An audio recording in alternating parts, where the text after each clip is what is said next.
Hello friends, Amy here, San Jose BMW, and I wanted to spend a little bit of time talking to you about the new R1300 GS. While we have tons of these bikes out in the wild and people really enjoying them, the feedback has been fantastic. But I wanted to walk through some of the upgrades and some of the electronics with you to give you a point of reference on some of the changes. So come with me and take a look at the electronics, the screen, and I'm going to go over a few things with you. So one of the new things that you'll notice right off the bat when picking up your bike is that we've got a new key fob.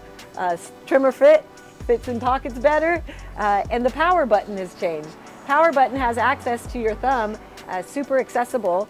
We're going to power up here, and as that powers up, we're going to notice some of the changes that show in the mirrors as well as on the screen. And as we power up, I'd like to point out that the model that I'm working off of is the Trophy Edition, red, white, and blue. This bike has the adaptive ride height, and it also has the Enduro Pack.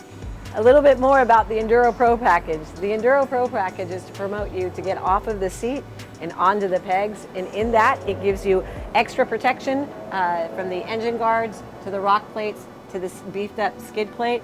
It also relocates the blinkers from the hand guards to the front of the bike.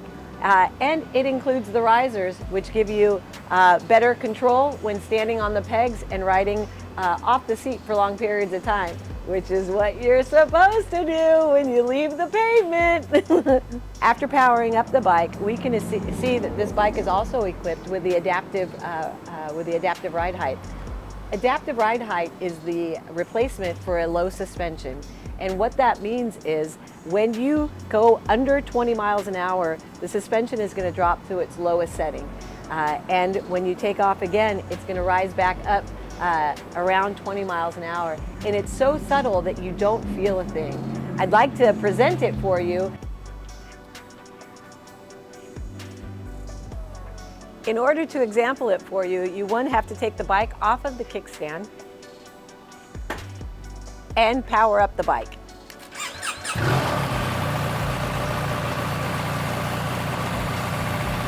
In the lowest possible setting, we can now see what it looks like when it goes to the standard setting. The back end rises first and then the front end rises. And when it goes back down, back end first and then the front end.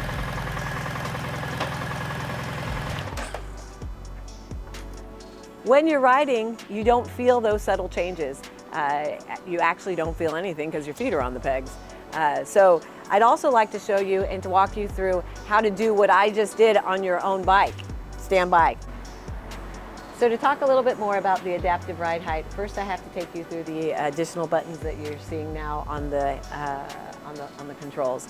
And so when I hit the Crombie button here, it's easier for me to say the hamburger button, I hit the button here and it gives me different options. In these settings, whatever I highlight or select is going to be the button that this other new up and down button speaks to.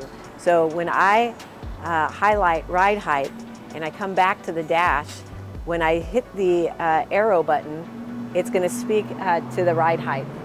And again, I exampled that when the bike was turned on. The other thing that's in this new button, this new menu button, when I hit this, I can also roll up to windscreen, select windscreen, and then the buttons, the arrow buttons, speak to the windscreen, all the way up or all the way down. This makes accessing some of the important features that we use or change while riding quicker to get to, easier access, and again, using only your thumbs, keeping your hands on the control. One of the new things that have changed is if I select the heating button, then I use the arrows up to speak to the grips, high, medium, low, and off, and down to speak to the seat, high, medium, low, and off. So one of the new features that I'd like to demonstrate for you is the adaptive cruise control. Great safety feature, definitely adds to the safety of the bike and the safety of the ride. One of the things that's important to know is what the indicator looks like on the screen. I refer to the indicator as the emoji, and it's gotten myself in trouble sometimes. So at any rate, I'd like to show you what the indicator looks like on the screen. So I'm going to go ahead and highlight the adaptive cruise control, and you will see the distance setter come up in that display. If I come to the screen, I'm not going to see any signs of the adaptive cruise control unless I turn on the actual cruise control. Cruise control must be active for the adaptive cruise control to work. So when I turn on adaptive cruise control, I am now given the indication of cruise control and the distance for the setting between your interruption, which means that if something comes in your direct line of path within 20 feet, you are going to have brake intervention up into the point of response by the rider. In other words, the interruption in the ride, applying the brakes, will stop as soon as the controls, either pulling in the clutch or applying brake. Once that's done, the intervention stops. You can change the distance of intervention from a small distance, medium distance, to a larger distance, depending on your preference. And that will happen here in the adaptive cruise control, which I had set. So if I wanted a larger distance of intervention, I would highlight the screen and click the arrow down for more intervention. Super important to know that in the Pro modes, we're in the road mode now, but when I switch over to the Pro modes indicate that you are in Pro mode and able to make your own decisions for intervention, therefore turning off adaptive cruise control in Dynamic Pro and in Enduro Pro. Pause. So some of the other new features that I'd like to go over with you include the lane change warning. That's going to be the indicators in the blinkers if there is something in the lane from the rear end collision control radar. I am going to drop down, come over to settings, drop into settings, up into the new assist tab. I'm going to select assist, and then we notice that there are more selections for configuration. So I'm going to come down to lane change warning, and I'm going to make sure that's turned on when I'm setting up a bike for someone.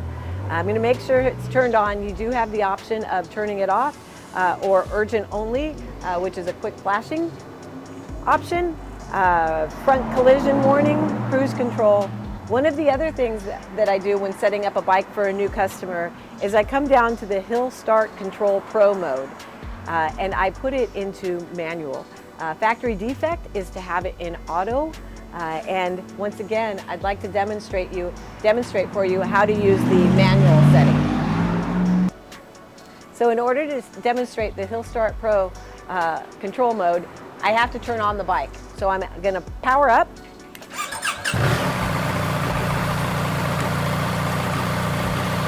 I'm going to exit out of there and go back to my regular dash. And now your manual setting is a squeeze, and you can see the green circled H for a hill stop, and to release it is a tap. Once again, to activate Hill Start Control Pro from the manual setting is a squeeze of the front brake until the H comes on your dash, and then to release the brake, it's a tap, and then we have movement again. Super easy to do the manual control setting and to apply brakes and release the brakes when stopped with the bike running. The brake lets go again when the bike is powered down. One of the other settings that I'd like to go over with you, be patient with me, is going to be the new center stand assistance.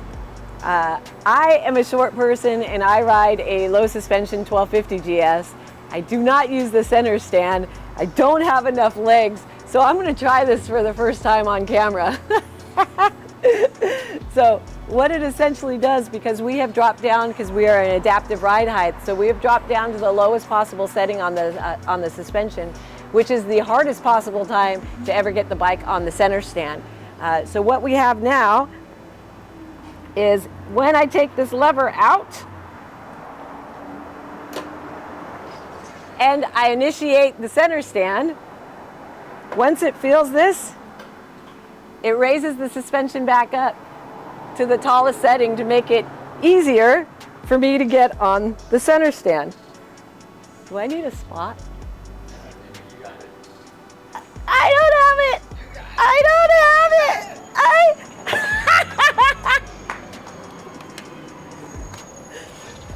Thank you for playing along.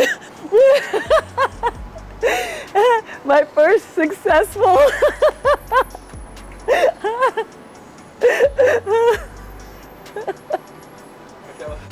So after my attempt of getting the bike on the center stand, there were two ways this could have gone.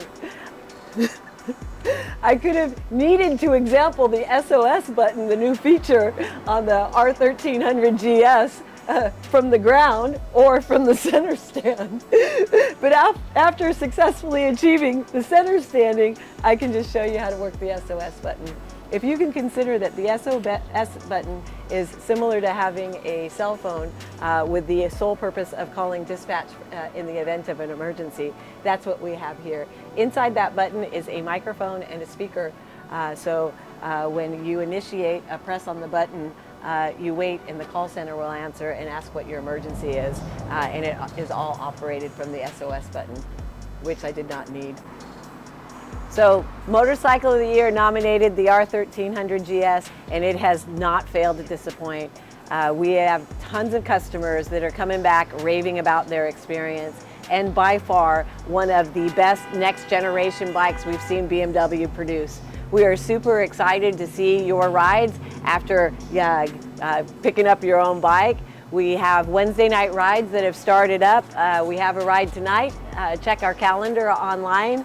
Once again, we became #1 GS, not just by having the bike here, but it's riding the experience with you, learning the most that we possibly can about the bike to be the experts in the field. So when you have questions, and I'm sure you'll have more, please feel free to call, stop by, let us know what you're looking for on your next R1300 GS.